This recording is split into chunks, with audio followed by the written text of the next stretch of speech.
Hey everyone, Reflected here, and I just completed Baltic Dragon's latest campaign, Raven 1 Dominant Fury. I'd like to share my thoughts and impressions from a campaign maker's point of view. By the way, he did not ask me to do it, and he's totally not sending me fancy beers from Belgium in exchange. Okay, so first of all, let me say this. I love single-player campaigns. That's why I make single-player campaigns in the first place, to have some content to play. The problem is, I know exactly what is supposed to happen and where. This is why I love when a talented campaign maker, such as Baltic, releases something that's right up my alley. I also have to say that I'm not a Hornet guy. I just can't wrap my head around those MFDs, menus, and gadgets. I'm an analog guy. This may help you put the difficulty into context. I flew the campaign with Chuck's wonderful Hornet guide open in the background, and when I got stuck, I just kept alt-tabbing. So the campaign.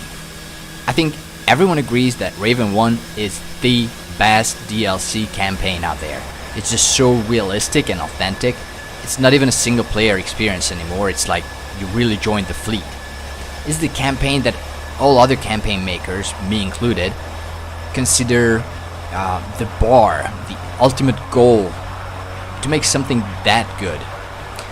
Well, it's not true anymore, because with the new prequel, Baltic knocked it out of the park and left the first one in the dust. It's that much better. I'll tell you why. If I'm not mistaken, the original Raven 1 is the DCSization of Kevin Miller's book, and it's filled up with some extra missions to make the campaign complete.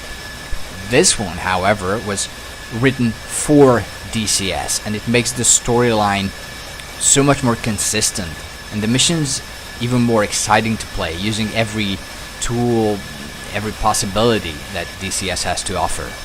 I loved how, in the first half of the campaign, I basically saw no combat, but I was still fully immersed in the world of naval aviation. I read the briefings and I thought, okay, this should be easy. Quite a boring exercise or task, even I can do it.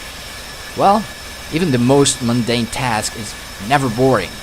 There's so many things happening, unexpected twists and insanely creative surprises.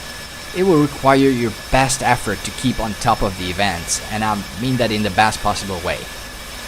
Later, as things escalate, they also get more complex and difficult, and the final missions are like a well-orchestrated symphony each. Difficult, but manageable. Even for a Hornet illiterate like me. Baltic really pushed the DCS AI and the mission editor to the edge of their envelope and beyond. Every detail is set up properly, from custom carrier comms to procedures, things that players may not even notice or acknowledge. But as a mission maker, these details made me just smile and nod. He did not rely on the built-in features and set everything up himself. A couple of times I thought he was crazy for going so many extra miles. But yeah, he probably is. We all are. I mean, in the first mission, he set up custom Case 3 comms. How insane is that? That alone must have taken 100 lines of voiceover and an absolute mission editor wizardry. And that's just the first mission, the warm-up.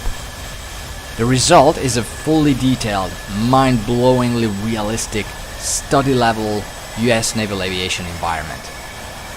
He had the help of Kevin Miller and Jello to make sure everything is authentic. And if you think about it, it's like learning a different language.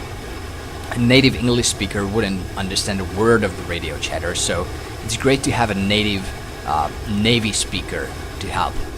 The environment is so immersive that I found myself enjoying the startup procedure, the check-ins, flew proper departures without time acceleration too.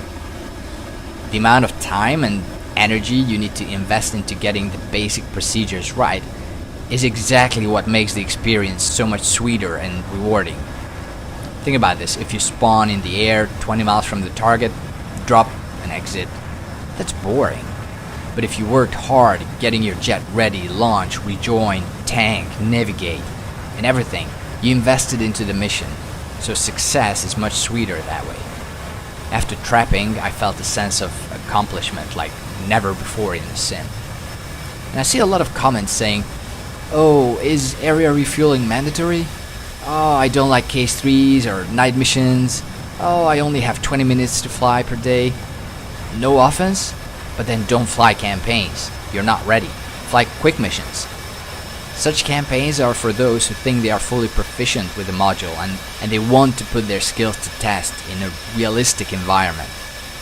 In the real Navy, the sun won't come up earlier just because case 3s are hard. And if you can't tank, you're out. That's my approach, and I think BD's too. About lengths and times. Most missions are manageable, like 1.5 hours. Some of the last ones are split into parts, so you can skip ahead. I know a lot of people are asking for this feature in all campaigns. Skip this, skip that, rush ahead. What players don't know is how utterly difficult it is to set up for us mission makers.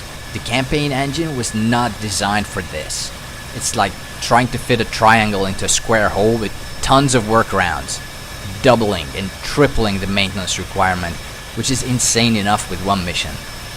It's a great feature, and I understand why it's needed, but ED should figure out how to implement save points into the core game, not the mission maker. If I want to do a proper review, I need to list some negative points as well, but they're extremely hard to find. If I really had to, I would mention the briefings.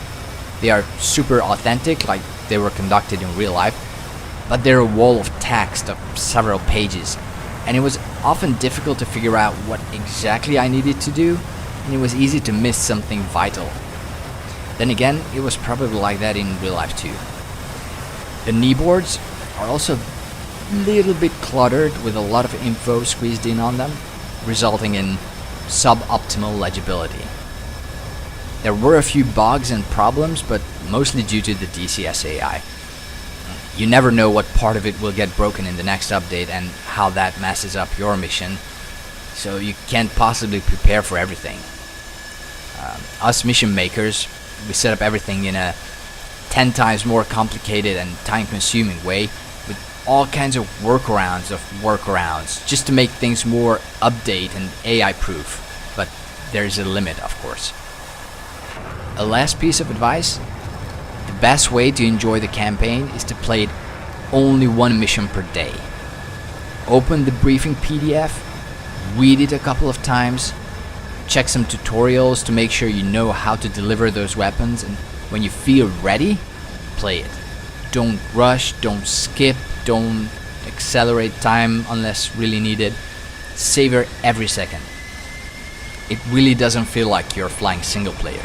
It feels like you just joined the fleet with real naval aviators all around you.